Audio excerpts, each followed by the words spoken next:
श्रावक धर्म के 11 पद या 11 स्थान या वर्तमान भाषा में 11 प्रतिमाएं मिथ्यात्व के साथ नहीं होगी। इसलिए सबसे पहले वसुनंदी श्रावकाचार ग्रंथ में आचार्य वसुनंदी सम्यक दर्शन का वर्णन कर रहे हैं। सम्यक दर्शन के वर्णन में जीव तत्व के उपरांत अजीव तत्व का वर्णन करते हुए कुछ और बातें अभी कहने वाले हैं। इसमें पंचास्तिकाय वगैरह का वर्णन हो गया था। 5 गाथाएं और हैं।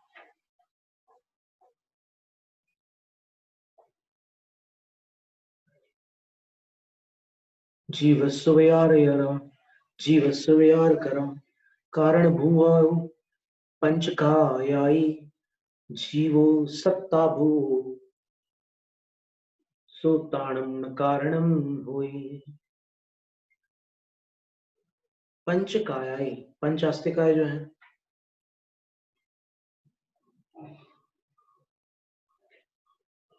वे सबके सब जीव के लिए उपकारक होते हैं। जीव सोयार या जीव के उपकार कारक होते हैं।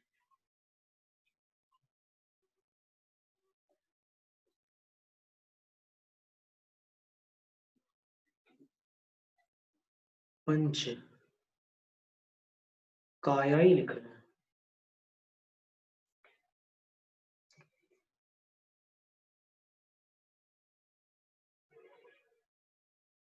कालाई होना था ना। काल को आदि लेकर के जो 5 द्रव्य है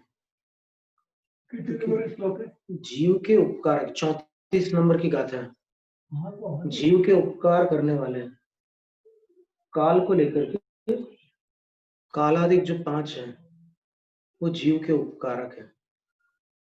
और जीवो सत्ता भू, जीव जो है वो सत्ता स्वरूप अर्थात अस्तित्ववान है। सो ताणम न कारणम हुई, वो उनका कारण नहीं बनता।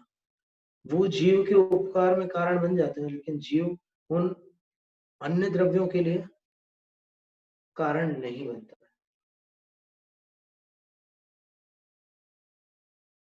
कत्ता सुहा सुहाणम कम्माणम फल भूयो जम्मा जीवो तप फल भूया भूया शेषाय कत्तारा।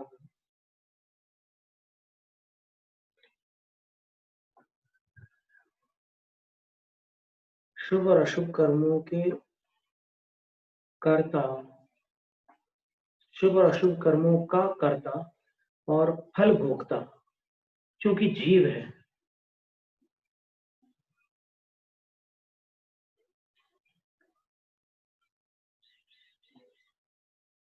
इसलिए तत्फल भूया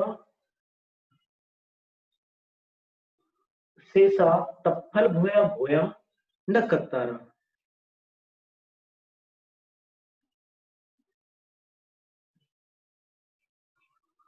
तो अपने कर्मों के फल का भोगता जीव ही रहता है। शेष द्रव्य जो है वो न तो कर्मों के कर्ता है और न ही कर्म फल के भोगता है।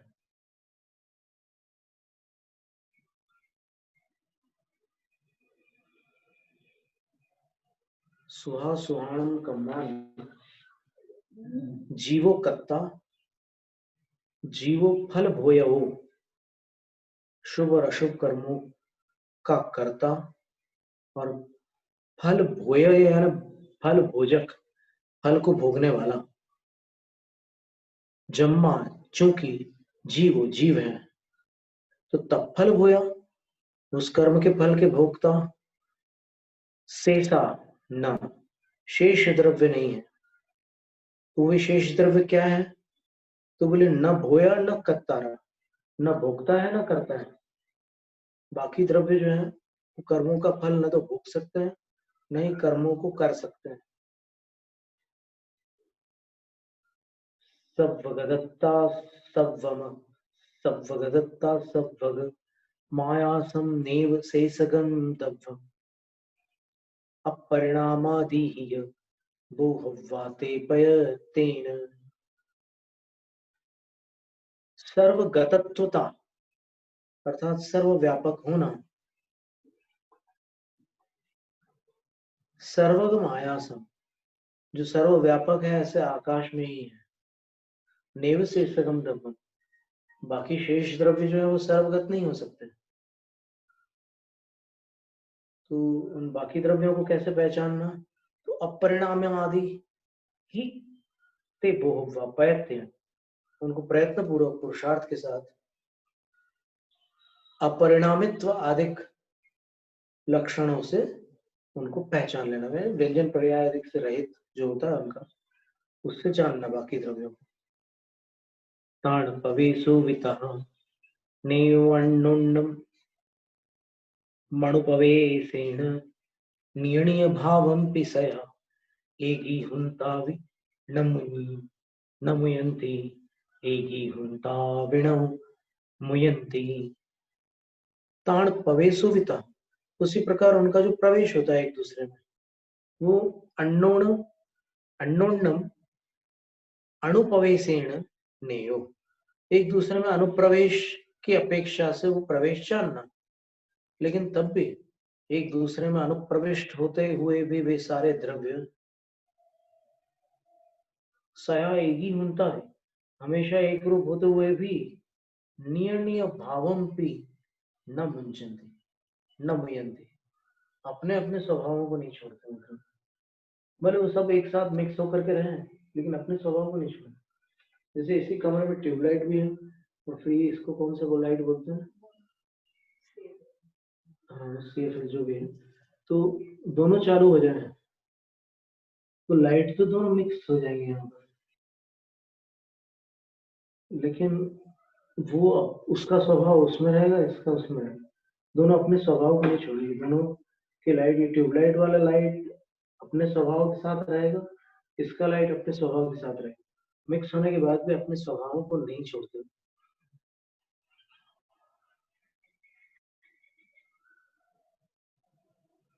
और अगर कोई अलग अलग कलर्स के बल्ब मिला लो तो भी वो सब यहाँ प्रकाश तो मिक्स दिखाई देगा, पर उनका उनका जो है ना वो उनका उनका ही रहेगा, ऐसा कहना।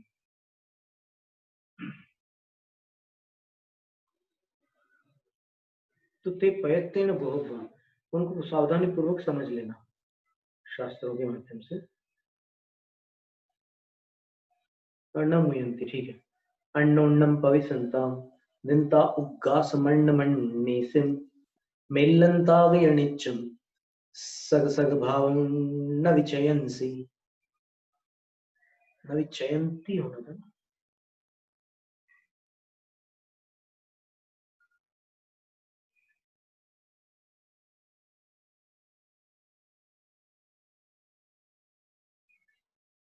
पंचास्ती की 7 नंबर की गाथा है। अन्नोन्नम पविसंता, एक दूसरे में ये द्रव्य प्रवेश तो कर जाते हैं, और अन्नम अन्नेसिम उग्गासम दिनता, और अन्य द्रव्य को अवकाश भी देते हैं।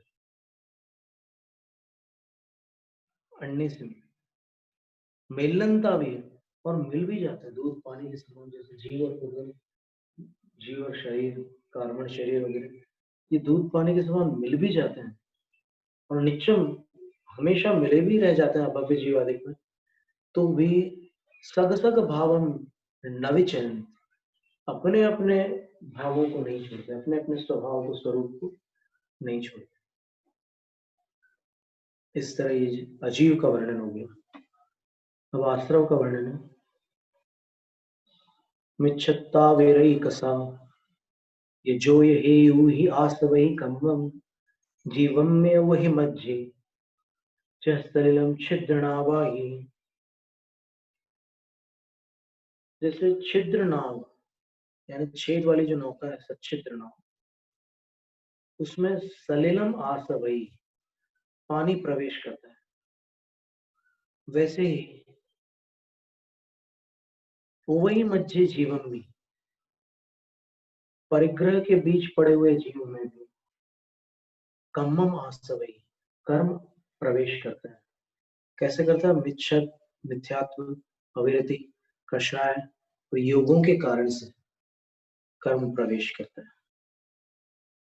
उवई मज्जे जीवम, परिग्रहों में पड़े हुए जीव। अनुवाद में भले उन्होंने छोड़ दिया, वही शब्द का अर्थ नहीं किया हिंदी में। अरहंत भक्ति आयसु सुहोग जोगेन आसवै पुण्यम विवरेण पावम नित्यम चिड़वरिंदेहि। अरहंत भक्ति आदि के प्रति शुभोपयोग किया जाए, अर्थात अरहंत भक्ति आदि में अपने उपयोग को शुभ किया जाए तो उसके द्वारा पुण्यम आसवई, पुण्य आश्रवित होता है, पुण्य का आत्मा में प्रवेश होता है। और विवरीण और अशुभोपयोग द्वारा पावन, किंतु अशुभोपयोग से पाप होता है। ऐसा किन ने कह दिया? जड़वंदे ही नित्य, तीर्थंकरों ने कहा। इस तरह आश्रव तत्व का वर्णन 2 गाथाओं में संपन्न होता है। अब बंध तत्व का वर्णन कर रहे हैं। अन्नुन्नाणुपवेशो जो जीव पयेस कम खंडाण सो पैठिद अनुभव पयेस दो चौविहो बंधु। ये 41 नंबर का था, पृष्ठ 77 पर। बंध तत्व वर्णन। अरहंत आदि से हो गया अभी। जी जी, अरहंत आदि की अरहंत भक्ति आदि में शुभोपयोग को लगाने से पुण्य आश्रवित होता है और उससे विपरीत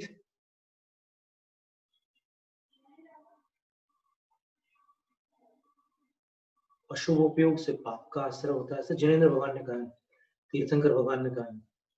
बंध के वर्णन में कह रहे हैं कि अन्नुन्नाणु पवेशो, जीव पयेस कम खंडाण, जीव के प्रदेश और कर्म स्कंधों में, इन दोनों के बीच जब परस्पर में अनुप्रवेश हो जाता है, एक दूसरे में मिल जाता है, जैसे दूध में पानी मिल जाता है, दूध में शक्कर मिल जाती है, वैसे जीव और कर्मों में क्षेत्र की अपेक्षा से चर्चा है, एक दूसरे में प्रवेश हो जाता है तो सो चौव्यो बंध, वो 4 प्रकार का बंध होता है। प्रकृति, स्थिति, अनुभव और प्रदेश की अपेक्षा 4 प्रकार का बंध हो जाता है। संवर्तत्व क्या? प्रकृति, स्थिति, अनुभव और प्रदेश, इसके बारे में थोड़ी चर्चा करते हैं। प्रकृति का अर्थ क्या होता है? जब भी अपन योग और कषाय करते हैं, यानी मन वचन काया की चेष्टा के साथ कोई ना कोई कषाय चल रही है, अंदर राग द्वेष होता है, तो उसके माध्यम से कर्मों का असर होता है। एक काल में 8 कर्मों का आश्रय हो सकता है, लेकिन आयु कर्म का आश्रय विशिष्ट समय में ही होता है, इसलिए सामान्यतः सर्वकाल 7 कर्मों का आश्रय होता है, बंद होता है। तो वो जो बंद हो रहा है वो कैसे हो रहा है, मतलब उसके 4 भेद बताए। बंद जो होता है, पहले कह रहे हैं पयड़ी,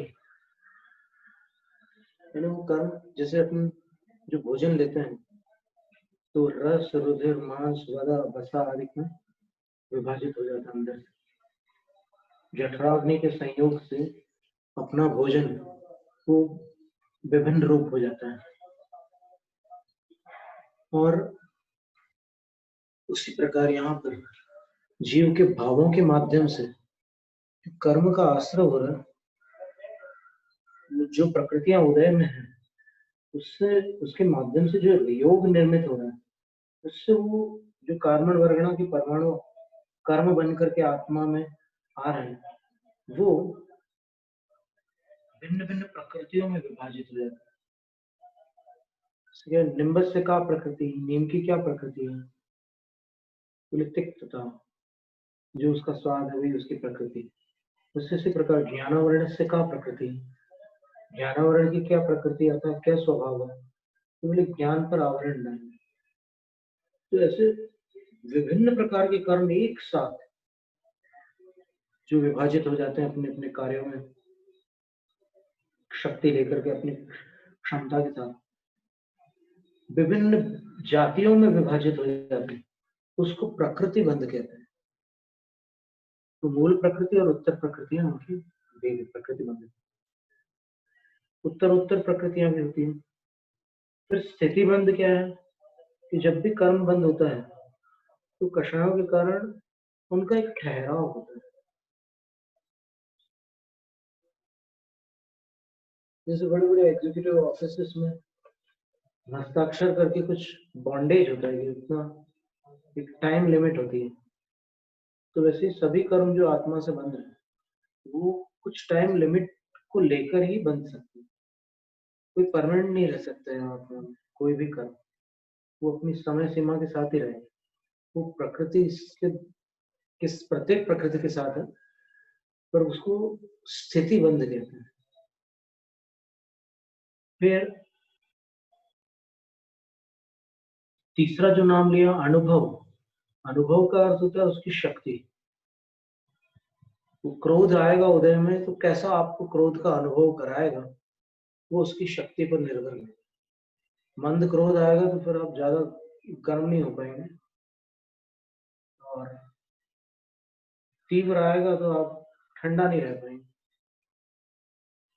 वो अनुभव बंध है, यानी उसका पावर, उसकी जो इंटेंसिटी, उसकी जो तीव्रता या मंदता है वो अनुभव बंध है। इसको अनुभाग बंध भी कहते हैं।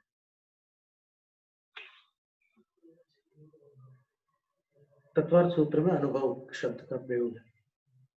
फिर चौथा जो है वो है प्रदेश बंध। प्रदेश आकाश के सबसे छोटे भाग को कहते हैं, और उतने स्थान में एक परमाणु आता है, तो उस परमाणु को भी उपचार से प्रदेश कहते हैं। प्रदेश बंध का अर्थ है तो कि वो जो बंद हो रहा है उसमें कितने परमाणु हैं कर्मों, प्रदेश में क्वांटिटी। तो अपन ऐसा कर लें, प्रकृति का अर्थ वैरायटी है, स्थिति का अर्थ है टाइम पीरियड, समयावधि, अनुभव का अर्थ है इंटेंसिटी, तीव्रता मंदता, और प्रदेश का अर्थ है मात्रा,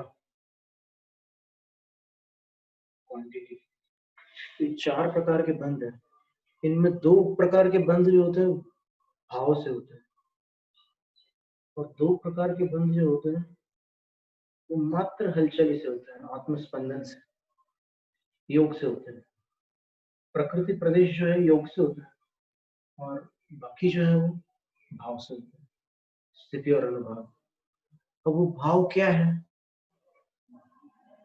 तो यद्यपि सार संक्षेप से कह दिया,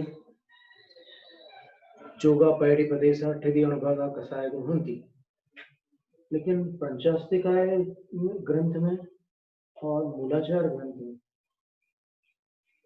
एक कथा आई है जिसमें उन्होंने उस भाव का वर्णन किया, जिससे अनुभाव बंद होता है वो भाव क्या है, स्थिति बंद होता है वो भाव क्या है।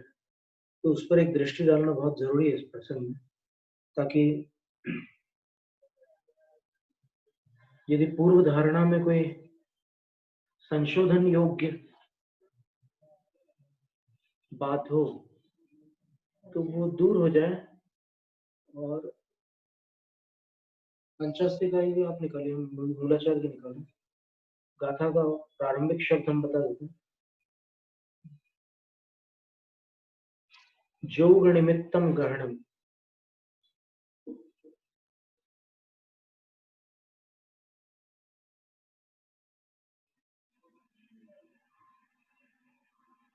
मूलाचार के उत्तरार्ध में है, गाथा क्रमांक 900।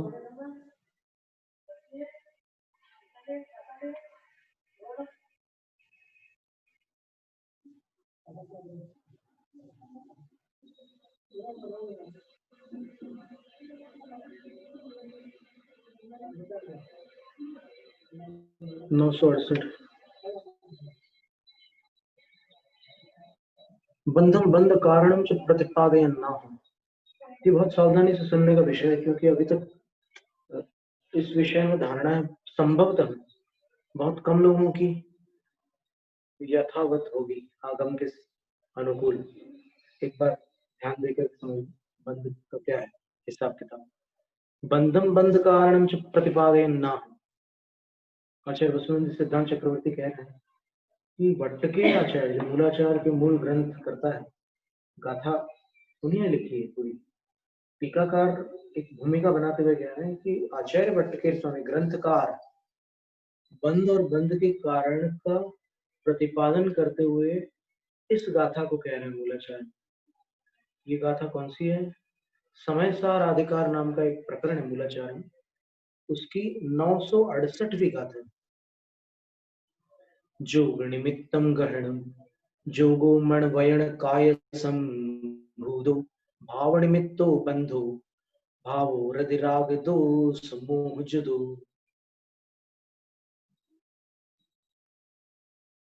कर्मों का ग्रहण और कर्मों का बंध, दो घटनाएं बताया। तो बंध को ही कहेंगे, लेकिन ग्रहण जो है वो बंध का कारण है। आश्रव बंध का कारण है और बंध आश्रव का कार्य है। ये ध्यान में रखने की बात है। आइए बोलने के पहले आप बैठिए नहीं बोल सकते। आइए आश्रव और बैठिए बंध। दरवाजा खोलने के बाद अब जब तक आप बुलाएंगे नहीं वो अंदर नहीं आएगा, और अंदर आ गया तो आप बैठा लेंगे उसको। और जो नहीं बैठालते वो एरिया पटाश्रव वाले होते हैं। कर्म आता है एक समय के लिए साता और बाहर चला जाता है, बैठा ले नहीं आपने तो बैठालता कौन है? कषाय बैठालते। राग है या द्वेष है वही कहेगा बैठो। तो ये अजीव बाहर खड़ा है, जीव अंदर बैठा है। वो दरवाजा खटखटा गया, जीव पूछता है कौन? बाहर से उत्तर देता है अजीव। तो दरवाजा खोलता है, आइए आश्रम, बैठिए बंद। फिर और भी कुछ आना चाहते हैं बाहर से, अजीवों की तो भीड़ लगी ना बाहर, रुक जाओ संवर। फिर अंदर वालों को बोलते कि तुम जाओ निर्जरा। सब चले जाते हैं, अकेला जीव रहता है मोक्ष। ऐसा हिसाब है। तो जोग निमित्तम गहन क्या कह रहा है? पहले तो उनको ग्रहण मतलब स्वीकार किया जाता है, यानी आश्रव किया जाता है पहले। यद्यपि उसको बंध में कह रहे हैं, लेकिन वास्तव में देखोगे तो वो आश्रव ही है। योग से उनका स्वागत होता है। जोग निमित्तम गहन, जोग मण वर्ण काय संभूत। योग कैसे होता है? मन वचन काय से संभूत अर्थात उत्पन्न होता है। मन वचन काय की प्रवृत्ति को योग नहीं कहा है धवला में। आश्रव किसको कहा है? योग किसको कहा है? योग को आश्रव कहा है, ठीक है ना। जोगा पैडी प्रदेशा का मतलब प्रकृति और प्रदेश बंद आश्रव। कार्बन वर्गणा न तो पहले प्रकृति थी न उनके प्रदेश कुछ थे, था वो अनंत परमाणुओं के पिंड पूरे जगत में फैले हुए हैं कार्बन वर्गणा। पर वो प्रकृति और प्रदेश रूप कब हुए? योग स आश्रम। काय वांग मन कर्म योग स आश्रम। वहां पर कर्म शब्द का अर्थ है उद्यम, और वो उद्यम ऐसा रहता है, उसकी परिभाषा में आता है कि उसमें कर्मों को खींचने की शक्ति रहती है। उस उद्यम का नाम योग है, प्रवृत्ति का नाम योग नहीं है। क्योंकि प्रवृत्ति तो बाद में चलती रहती है, योग अंदर से योग हो गया, कुछ उद्यम हुआ तो उस उद्यम के बाद मन वचन काय की चेष्टा एक साथ पाई जाती है। चेष्टा एक साथ पाई जाती है, योग एक साथ नहीं होता। उद्यम एक काल में एक ही होता है। जिस काल में मनोयोग होगा उस काल में वचन योग या काय योग नहीं होगा। अभी जैसे हम सोचते भी जा रहे हैं बोलते भी जा रहे हैं, तो बीच में जो अंतराल होता है उस समय वो योग परिवर्तन हो जाता है। अभी आप देखेंगे तो हमारा मन भी चल रहा है, वचन भी चल रहे हैं, काय भी चल रहा है, हाथ भी हिल रहे हैं। तो ये प्रवृत्ति है, ये योग नहीं है। पर इसको भी कथनचित कार्य में कारण का उपचार करके योग बोला जा सकता है। पर सिद्धांततः देखोगे तो योग वही है जो अपने अंदर में, क्योंकि योग एक साथ नहीं होते थे, एक साल में एक ही होता है। तो वो मन वचन काय से उत्पन्न होता है योग, यानी मन के आलम्बन से आत्म प्रदेशों में जो परिस्पंदन हुआ जो आश्रम में सक्षम है उसको मनोयोग कहते हैं। इसी तरह वचन के आलम्बन से, काय के आलम्बन से भी भिन्न भिन्न योग है। मनोयोग जो है वो अलग प्रकृतियों के निमित्त से होता है, वचन योग अलग प्रकृतियों के निमित्त से होते हैं, और काय योग अलग प्रकार से होता है।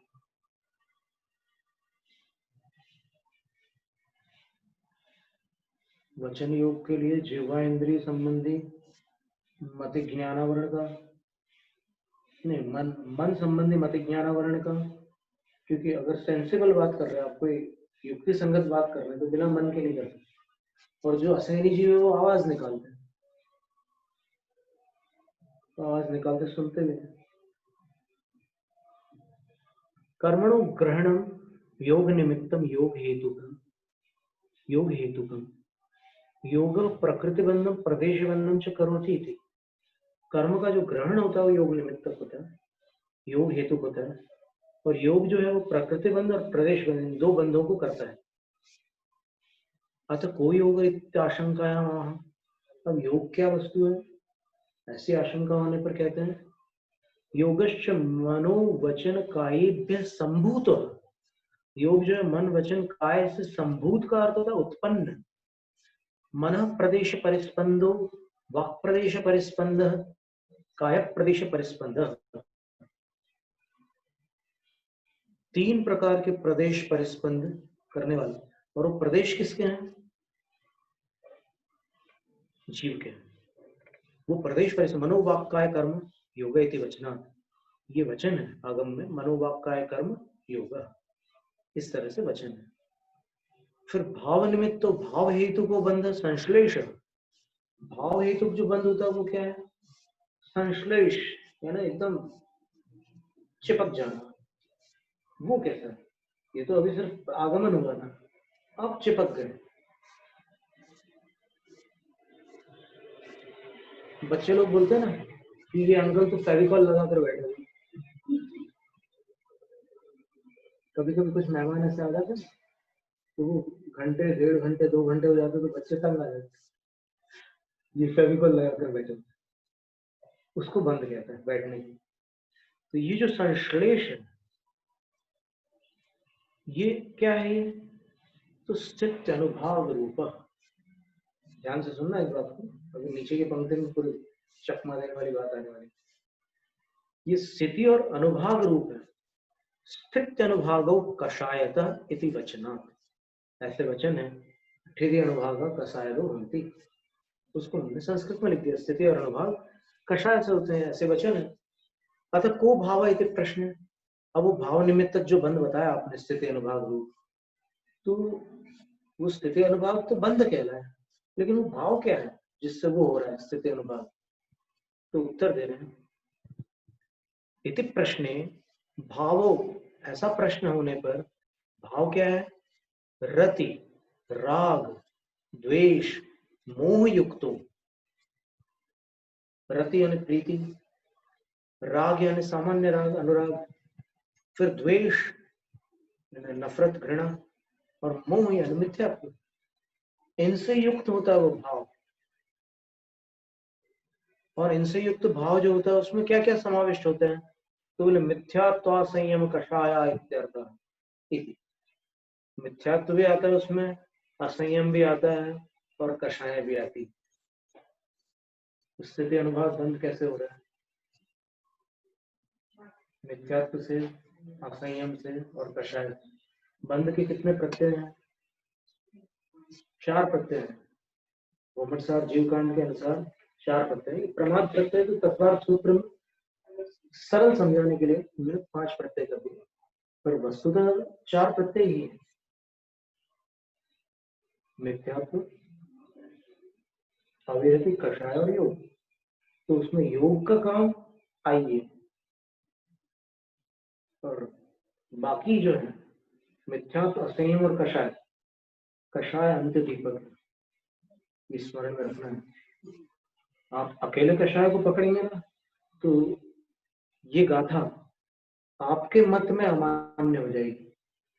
अगर आप मूलाचार को मान्य करते हैं तो आपको आपका मत मूलाचार से भिन्न नहीं जाना चाहिए। क्या कह रहा है मूलाचार ग्रंथ?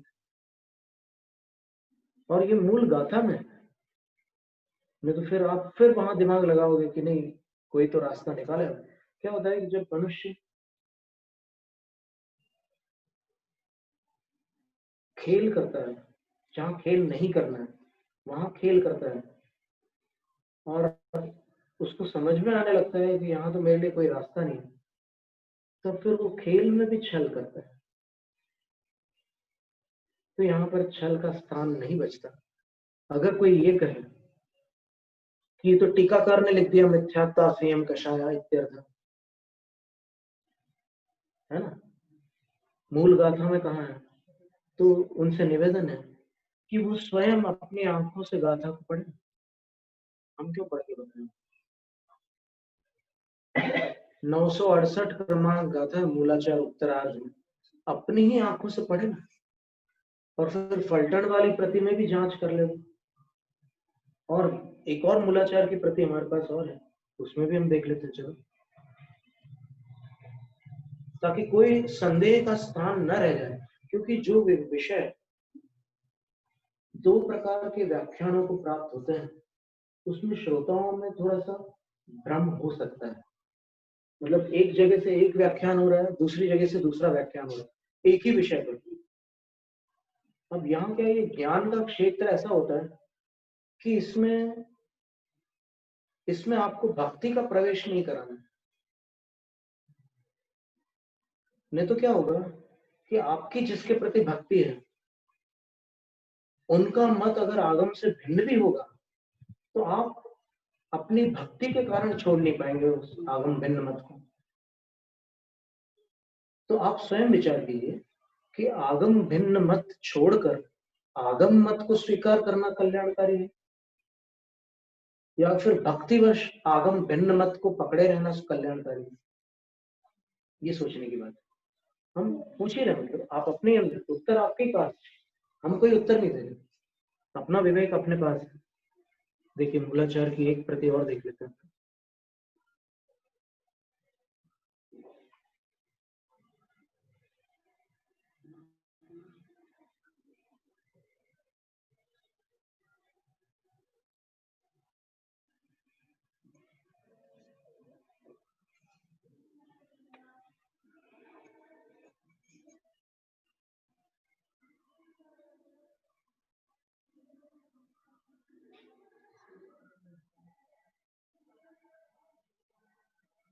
ये बहुत सुंदर मूलाचार ग्रंथ जो हमारे पास संस्करण है,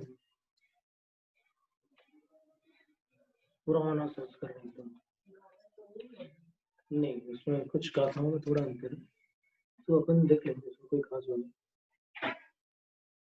मूल है पूरा।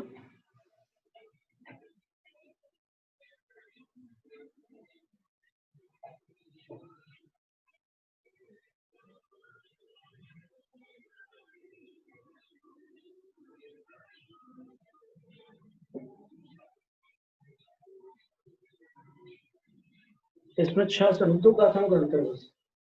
गाथा ये है, जोग निमित्तम गणम जोगो मणवैण काय संबुधो भाव निमित्तो बंधु भावो रवि राग दोष मोह जुदो। क्या करोगे भाई?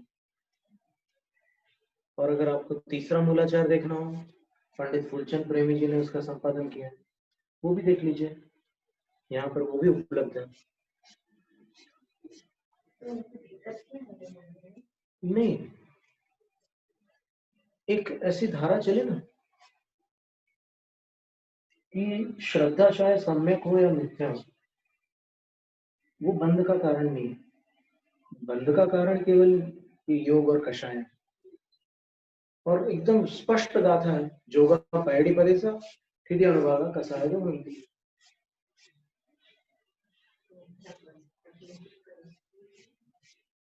तो वो जो कषाय शब्द है, उस पर से ये गाथा आ रही है मूलाचार की, तो बड़ी गंभीर गाथा है। और पंचास्ते की कौन सी गाथा है देख लीजिए। तो पंचास्ते काय का भी अपन पढ़ते हैं, वो भी एक जानने योग्य विषय। इसको तो अपन पहले, ये तो समाप्ति हो गया कि मिथ्यात्व असंयम कषाय इत्यर्थ, कि मिथ्यात्व असंयम और कषायों से स्थिति और अनुभव बंद होते हैं, ये बिल्कुल स्पष्ट किया गया। अब गाथा में आपको चाहिए मिथ्यात्व शब्द, तो देख लीजिए आप, रति, राग, दोष, मोह जो दो। रति का अर्थ प्रीति है, राग का अर्थ क्या है, रति विषय अनो कषाय है, और राग जो है कषाय। रति जो है वो प्रीति है, नो कषाय। रति नो कषाय होती है ना, षट, हास्य रति अरति शोक भय जुगुप्स, वो नो कषाय है। और राग जो है वो नो कषाय भी बंध का कारण है, ये भी ध्यान में रखना। अपन मानते हैं कि कषाय ही बंध का कारण, ऐसा नहीं है, नो कषाय भी बंध का कारण है। रति, अब ये क्या है कि इसमें फिर राय और दोष भी लिखा है, तो रति को उपलक्षण मानिए और नो कषायों को ले लीजिए। और राग में क्या लेंगे आप, माया और लोभ लेंगे। कषाय पाउड में लिखा हुआ है कि राग किसको कहते हैं, माया और लोभ राग है। और फिर द्वेष में क्या लेंगे, क्रोध और मान लेंगे। और नौकषायों के अंतर्गत भी कुछ द्वेष रूप होती है नौकषा, भय है, जुगुप्सा है ना, अरति है, शोक है, ये द्वेष रूप नौकषा है। तो ये आ गई। अब मोह शब्द का अर्थ निकालो, क्या है मोह शब्द का अर्थ, क्या है, आप अपने दिमाग से नहीं निकालना, आचार्य प्रणीत आधार लेकर के निकाल रहे। तो अभी हम निकाल देंगे इसका कि रति राग द्वेष इस प्रकार के मोह से युक्त। तो रति राग द्वेष, इनको मोह की पर्याय नहीं बनाना है यहाँ पर। यहाँ मोह एक पृथक शब्द है, और पृथक मोह शब्द के लिए आचार्य जयचंद स्वामी ने अनेक स्थानों पर उल्लेख किया है कि राग द्वेष से कषाय ग्रहण करना और मोह से मिथ्यात्व ग्रहण करना। ये आप अपने अपने गुरुओं से पूछ सकते हैं, जो भी बड़े बड़े गुरु हैं, इनके स्वाध्यायी गुरु हैं, वो बता देंगे कि राग द्वेष मोह में क्या क्या लेना। तो राग में पूरी लिस्ट है क्या क्या लेना, द्वेष में भी पूरी लिस्ट है, और मोह में क्या है, मोह में दर्शन मोह को लेना है। ये विभाग हो गया। अब अपने को देखो, ये मूलाचार का कथन हुआ। दूसरा कथन देखिए अपन पंचास्तिकाय ग्रंथ में देख लेते हैं। नहीं तो फिर कभी ऐसा भी मन में आता है ना कि एक ही ग्रंथ में तो लिखा है, और कहाँ लिखा है पूरे जैन शास्त्रों में, बाकी आचार्यों ने क्यों नहीं लिखा, ऐसी शंका आती है ना। ऐसी शंकाओं को उत्पन्न करने के लिए जो शिक्षण पद्धति है वो जिम्मेदार है। अन्यथा आचार्य प्रणीत वचनों में एक आचार्य ने अगर कोई बात कह दी तो उनके वचनों को अस्वीकार करने के लिए इतने तर्क लगाने की आवश्यकता नहीं। अस्वीकार करना हो तो सीधे सीधे ना बोल दो कि हम नहीं मानेंगे। आप दूसरे आचार्यों का प्रमाण मांग रहे हो, चलो हम दे देते हैं, पर प्रमाण मिलने के बाद आपको क्या करना है, आपकी जिम्मेदारी ज्यादा बढ़ जाएगी। प्रमाण मिलने से पहले आप अंधश्रद्धालु होकर भी सम्यक दृष्टि रह सकते हैं, लेकिन प्रमाण मिलने के बाद आप रंच मात्र भी अश्रद्धा करने पर मिथ्या दृष्टि हो जाएगी। ये बात है। तो देखिए पंचास्तिकाय ग्रंथ में अपन देखते हैं इसी विषय पर, और इसमें जिनकी जो भी धारणा है उनके प्रति हमारा कोई अनादर भाव नहीं है, छद्मस्त है, केवली शुद्ध केवली नहीं है कोई आज। तो फिर अगर किसी से कोई चूक हो जाती है तो फिर हमें कोई उनसे गिला नहीं है, शिकवा नहीं है, कोई खेद नहीं है, कोई शोक या कोई द्वेष नहीं है। इस आगम को हम आपके सामने प्रस्तुत कर रहे हैं। ये आगम अगर वहां तक पहुंच जाए तो बड़ी अच्छी बात है, ना पहुंचे तो फिर भाग्य की बात है।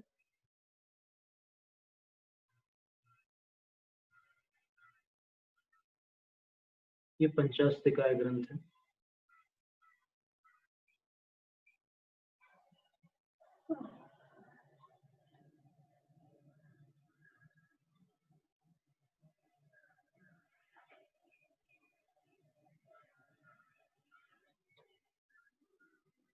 गाथा क्रमांक 148। वो तो ठीक है, वो तो ये रतन चंद मुख्तार जी वाला जो संस्करण है उसमें 345 क्रमांक पृष्ठ पर अपन क्या गाथा को इसलिए पकड़े के रखते हैं कि अपन कहीं से भी पढ़ोगे ना तो गाथा नंबर तो बदल नहीं सकते। तो 148 क्रमांक गाथा है, वो 968 क्रमांक गाथा है, तो अंतिम अंक तो कम से कम दोनों में एक जैसे, 8 और 8।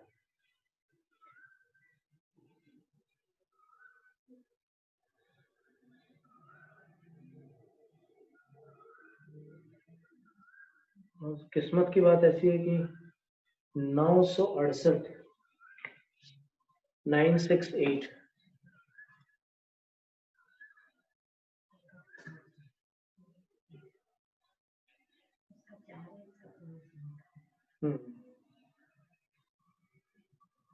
9 में 6 जोड़ोगे तो 15 हो जाएगा, 15 1 और 5 15 हो जाता है। यहाँ पर 1 और 4 है, 14 है।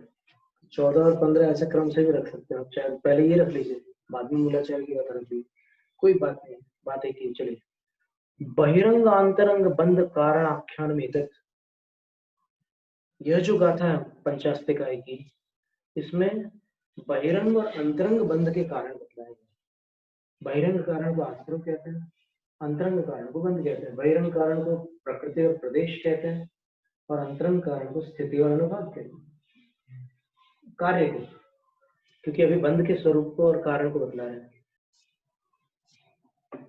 इस गाथा में बहिरंग और अंतरंग बंध के कारणों का आख्यान अर्थात कथन है।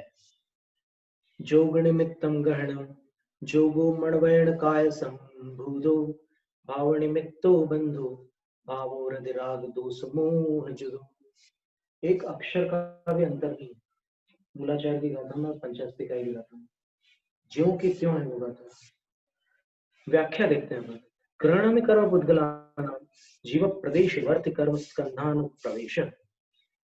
कर्म पुद्गलों का ग्रहण क्या है, तो आचार्य कहते हैं वास्तव में कर्म पुद्गलों का जो ग्रहण होता है वो जीव के प्रदेशों में ऑलरेडी पहले से वर्त रहे, जो कर्म स्कंध है।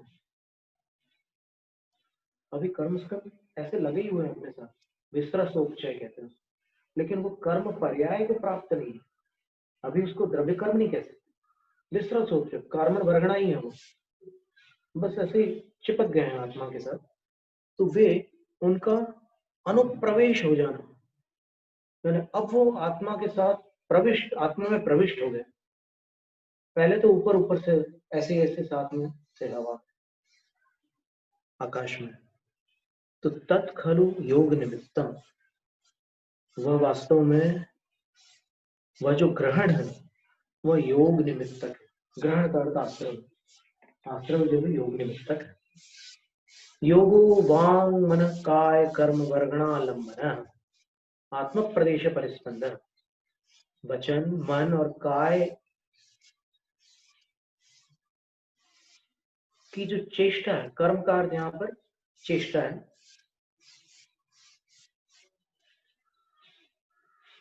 और उससे संबंधित जो वर्गणाएं होती है उनका आलंबन जिसमें पाया जाता है, ऐसे आत्म प्रदेशों के परिस्पंद का नाम योग है। यानी आत्मा के प्रदेशों में एक हलचल ही होती है जो पता भी नहीं चलती। अगर ध्यान में भी बैठो ना तो भी नहीं पता चलता कि आत्मा के प्रदेशों में कितनी हलचल है। अपन अपनी परछाई को देखो ना ध्यान में, तो फिर वो तो हिलती हुई दिखेगी हमेशा, तो अंदर क्या हो रहा है नहीं पता चलता। बंधस्तु, ये तो ग्रहण हो गया। अब बंध क्या है, इसका मतलब ये हुआ कि बंध को तो बंध ही कह रहे हैं, लेकिन आश्रव को वो ग्रहण कह रहे हैं। तो बंधस्तु, किंतु जो बंध है वो क्या है, कर्म पुद्गलानां विशिष्ट शक्ति परिणामेन अवस्थान, परिणामे नावस्थान, विशेष शक्ति परिणाम के साथ आत्म प्रदेशों पर अवस्थान बनाना, मतलब स्थापित हो जाना।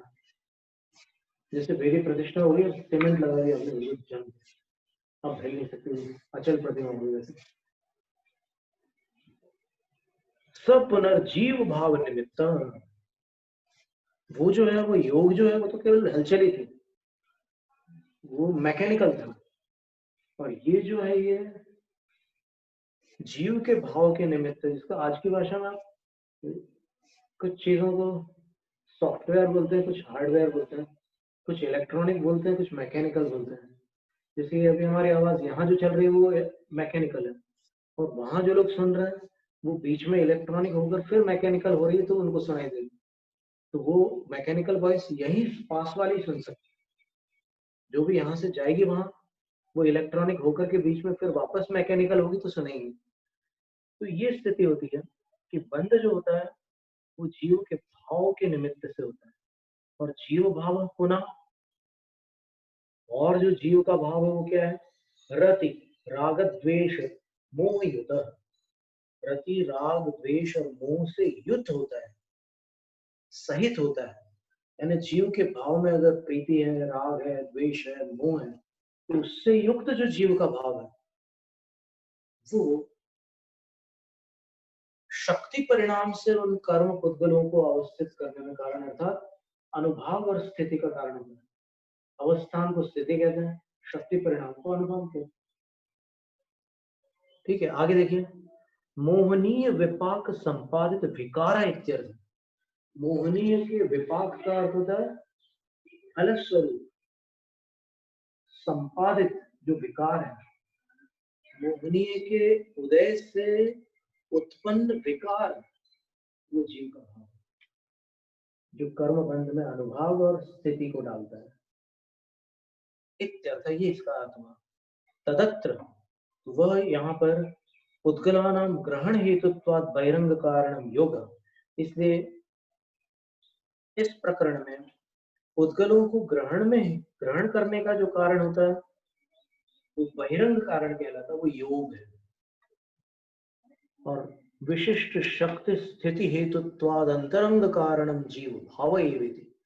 और विशिष्ट शक्ति और स्थिति में हेतु होने के कारण जो अंतरंग कारण है वो जीव भाव है। अर्थात स्थिति और अनुभाव का कारण जीव का वो भाव है जो किस किस से युक्त है? मोहनीय कर्म के उदय से उत्पन्न विकार, यानी दर्शन और चारित्र मोह के उदय से होने वाला जो जीव का विकारी भाव है वो भाव स्थिति और अनुभाव बंध का कारण है। और मन वचन काय संबंधी योग प्रकृति और प्रदेश बंध का कारण। अब इसमें भी अभी आपके पास एक और अवकाश है, वो ये है कि आचार्य अमृतचंद सूरी ने टीका लिखी है। जैसे न आचार्य महाराज ने क्या लिखा है, ये भी उत्कंठा हो सकती है, स्वाध्यायी जन है तो उनके अंदर ये जानने की भावना हो सकती है, तो बहुत अच्छी बात है। तो संस्कृत तात्पर्य वृत्ति में लिखा है, अथ बहिरंग आंतरंग बंध कारण उपदिशति। अब बहिरंग और अंतरंग बंध कारण को का उपदेश करते हैं। योग निमित्तेन ग्रहणम कर्म पुद्गलानाम आदानम। योग निमित्त से ग्रहण अर्थात कर्म पुद्गलों का आदान होता है, आश्रय होता है। योग इति को अर्थ, योग इसका क्या अर्थ है? ये जोगो मन वचन काय संभूत। योगो मनो वचन काय संभूत। योग जो होता है मन वचन काय से उत्पन्न होता है। निष्क्रिय निर्विकार चित ज्योति परिणामात भिन्न, क्रिया रहित विकार रहित चैतन्य ज्योति रूप जो परिणाम है आत्मा का शुद्ध भाव, उससे भिन्न होता है ये योग। कैसा होता है? मनो वचन काय वर्गणा लंबन रूपो। मन वचन और काय की जो वर्गणाएं होती है उसके आलम्बन रूप होता है। यानी आत्मा जब उन वर्गणाओं के आलम्बन को प्राप्त होती है तब उसमें ये व्यापार प्रवृत्ति होती है। आत्म प्रदेश परिस्पंद लक्षण है। उसका लक्षण क्या है? आत्मा के प्रदेशों में हलचल होना, परिस्पंद होना। और वीर्यांतराय क्षयोपशम जनित। और क्या कौन से कर्म का क्षयोपशम वहां काम कर रहा है? वीर्यांतराय का क्षयोपशम, क्योंकि शक्ति चाहिए ना स्पंदन के लिए, उससे उत्पन्न होता है। कर्मादान हेतुभूत योग। तो इतना समझ लेना कि कर्मों के आगमन में हेतुभूत है योग, उसके आदान में हेतु योग है। ये आश्रय हो गया। भाव निमित्तो बंधो। और भाव निमित्त क्या होता है? बंध। भाव निमित्तो भवति सक। भाव निमित्त कौन सा बंध होता है? तो बोले स्थित्य अनुभाग बंध। स्थिति और अनुभाग बंध जो होता है भाव निमित्त होता है। भाव कथ्यते, भाव कहा जाता है। भाव क्या वस्तु है, कोई पूछ सकता है ना। तो आचार्य कहते हैं भावो रतिराग दोष मोह जुदो रागादि दोष रहित चैतन्य प्रकाश परिणते पृथक भूतो। रागादिक दोषों से रहित जो चैतन्य की प्रकाश रूप परिणति, यानी जिसको चित ज्योति कहा गया है, चैतन्य ज्योति, उसकी परिणति से पृथक भूत भाव होता है, जो विकार भाव होता है, उससे कर्मों का स्थिति अनुभाग बंद होता है। वो भाव क्या है? आचार्य जयसेन स्वामी स्वयं कह रहे हैं। ऊपर अमृतचंद स्वामी ने क्या लिखा था? उन्होंने मोहिनी के विपाक से संपादित विकार लिखा था। आचार्य जयसेन स्वामी उसको और सरल भाषा में कह रहे हैं। अगर किसी को वो शब्द समझ में ना आया हो कि मोहिनी के विपाक से संपादित विकार क्या है, तो आचार्य जयसेन स्वामी सरल करके कह रहे हैं मिथ्यात्वादि कषायादि दर्शन चारित्र मोहनीय त्रीणि द्वादश भेदात भावो रति राग द्वेष मोह युक्त।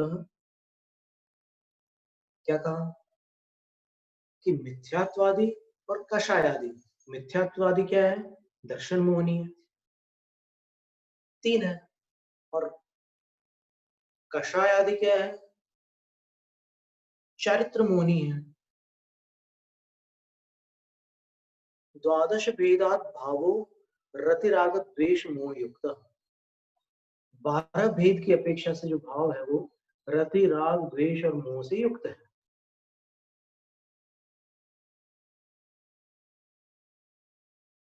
अब इसको खोल रहे हो कि कैसे उसका गणित जोड़ा है। तो बोल रहे अत्र रति शब्द है ना, यहाँ पर रति शब्द के द्वारा हास्याविना भावी नो कषायांतर्भूता रतिर्ग्राह्यम।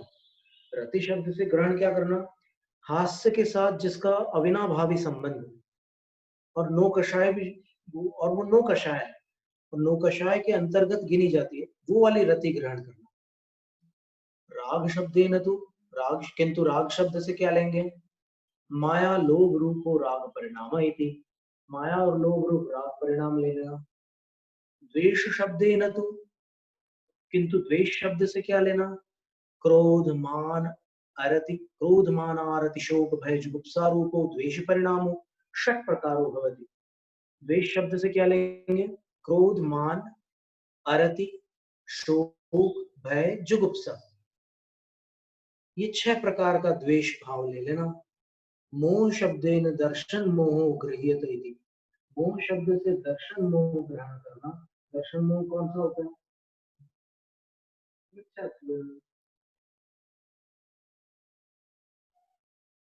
अत्र, यहाँ पर, यतः कारणात्, जिस कारण से, कर्मादान रूपेण प्रकृति प्रदेश बंध हेतु, कर्मादान रूप से प्रकृति प्रदेश बंध का हेतु, ततः कारणात्, उसी कारण से, बहिरंग निमित्तम योग। योग जो होता है वो कर्मों के आदान रूप होता है और प्रकृति प्रदेश का कारण होता है, इसलिए उसको बहिरंग निमित्त कहा। बंध का बाह्य निमित्त क्या है? योग। और चिरकाल स्थायित्वेन स्थित्यनुभाग बंध हेतुत्वात्, चिरकाल स्थायी होने से और स्थिति अनुभाग बंध में हेतु होने से अभ्यंतर कारण कषाय इति तात्पर्य। अभ्यंतर कारण में कषाय है ऐसा तात्पर्य ग्रहण करना। लेकिन कषाय शब्द यहाँ पर लिखा है, तो फिर अपन इसका ऐसा अर्थ ना पकड़े, ऊपर के जितना व्याख्यान था उसको छोड़कर फिर वापस कषाय को पकड़ने लग जाओ कि नहीं देखो फिर कषाय लगा। शब्द ग्राही नहीं बनना है, अभिप्राय ग्राही बनने से ही सम्यक निर्मल होता है। शब्द ग्राही बनने से तो फिर अपन, कई ऐसे तेरिंच भी हैं जो शब्द ग्राही राम राम बोलते हैं। आचार्य विद्यासागर महाराज जी कई बार उदाहरण देते हैं कि तोता राम का नाम लेता है, राम को नहीं जानता, इसलिए यदि राम उसके पास उंगली ले जाएंगे तो वो काट खाएगा, ब्लड निकल आएगा। तो अभिप्राय को पकड़ना है, भले ही यहाँ कषाय लिखा हो, लेकिन इतनी बड़ी जो व्याख्या थी उसको दोबारा पढ़ करके देखो क्या कह रही है व्याख्या। अब 12 की गिनती अपने को लगानी है, कैसे लगाएंगे?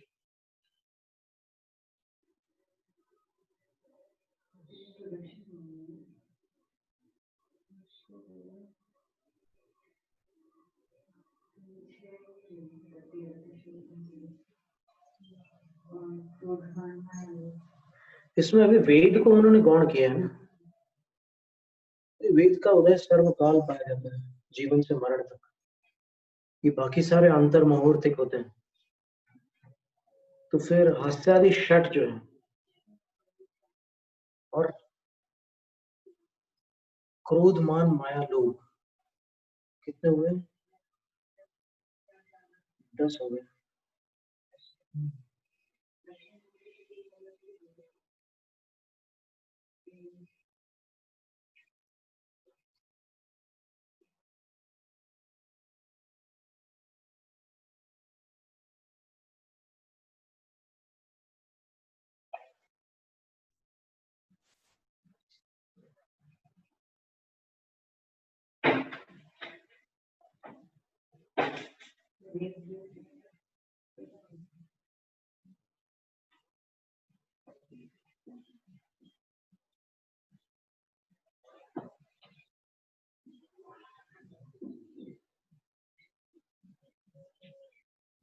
इसकी गिनती कोई बैठ करके लगाए तो अच्छा रहेगा। आज समय की सीमा पूरी हो गई है,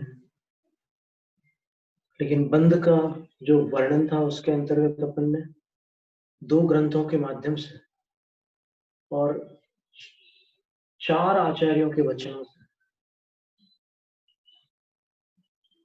बल्कि 5 आचार्यों के वचन, आचार्य वसुनंदी, आचार्य भट्टकेर स्वामी, आचार्य कुंदकुंद स्वामी, आचार्य अमृतचंद्र स्वामी और आचार्य जयसेन स्वामी। इन 5 आचार्यों के वचनों से ये समझा कि जो प्रकृति और प्रदेश बंद होता है वो योग से होता है, और जो स्थिति और अनुभाग बंद होता है वो रति, राग, द्वेष और मोह अर्थात मिथ्यात्व से दर्शन मोह स्पष्ट लिखा हुआ। जयसेन स्वामी ने तो दर्शन मोह लिख दिया, मिथ्यात्व लिखा एक बार और एक बार दर्शन मोह भी लिख दिया, ताकि कभी ऐसा किसी के मन में आए कि भूल से मिथ्यात्व कभी लिपिकार की त्रुटि से हो गया, तो फिर वो नीचे दर्शन मोह लिख देने से वो एकदम और स्पष्ट हो गया कि नहीं, वो मिथ्यात्व जो लिखा था उनमें ऊपर, वो दर्शन मोह तो वही हो सकता है, मिथ्यात्व ही हो सकता है। और चूंकि मिथ्यात्व को 16 प्रकृतियों का बंध प्रत्यय कहा गया है, सम्यक प्रकृति को बंध प्रत्यय नहीं कहा है, और सम्यक मिथ्यात्व को भी बंध प्रत्यय नहीं कहा है, तो इससे स्पष्ट है कि दर्शन मोहनी कर्म में जो बंध कराने वाला कर्म है वो केवल एक है, मिथ्यात्व। तो और वो भी कौन सा बंध करा रहा है? प्रकृति बंध नहीं। यहाँ प्रकृति बंध और प्रदेश बंध तो उन गुण स्थानों में उन कर्मों के उदय में योग जो चल रहा है उसके द्वारा ही हो रहा है, उनके उदय बिना भी नहीं हो रहा है। देखो, मिथ्यात्व का आश्रम मिथ्यात्व के उदय के साथ ही होगा, लेकिन उसके उदय से नहीं होगा, उसके उदय के साथ जो योग है उससे होगा। अब यहाँ पर आप ये नहीं कह सकते कि जो स्थिति और अनुभाग बंद हो रहा है वो मिथ्यात्व से नहीं हो रहा है, मिथ्यात्व के साथ जो कषाय उदय में हो रही है उससे हो रहा है, क्योंकि 4 कषाय से बंधने वाली जो प्रकृतियों की गणना है वो अलग से गिनाई गई है शास्त्रों में, और मिथ्यात्व से बंधने वाली प्रकृतियां अलग से गिनाई गई है। और यहाँ तो नाम लेकर के स्पष्ट है, तो इस पर मतलब अगर ये बात आप 5 बार पढ़ करके देखिए, इन दोनों गाथाओं को और उसकी टीकाओं को 5 बार पढ़ करके देखिए, और उसके बाद अगर कुछ ऐसा लगे तो आप हमें जरूर बताइए। अगर हमारी कोई इसमें चूक होगी तो हम बिल्कुल जिनवाणी माता से क्षमा याचना पूर्वक जो सही विवेचन होगा वो स्वीकार कर लेंगे। लेकिन अभी अपन ने 5 ग्रंथों से प्राकृत गाथाएं तो दोनों एक जैसी थी, भट्टकेर आचार्य महाराज की और कुंदकुंद आचार्य, एक अक्षर का भी अंतर नहीं था, बल्कि प्राकृत भाषा में भी कोई अंतर नहीं था, एक समान भाषा। तो ये अद्भुत वर्णन था बंध का। तो ये बंध तत्व पर श्रद्धा होने से सम्यक दर्शन होता है। 7 तत्वों पर श्रद्धानु, एक भी तत्व के विषय में अगर श्रद्धान में कोई आगम विरुद्ध निर्णय हो गया, तो वो अगर अजान मानव गुरु नहीं होगा तो सम्यक दर्शन क्षतिग्रस्त नहीं होगा। लेकिन आगम को जानने के बाद भी अगर आप आगम को अस्वीकार करेंगे तो फिर वो निर्णय सम्यक से स्खलित करेगा। जैनम जयतु शासन।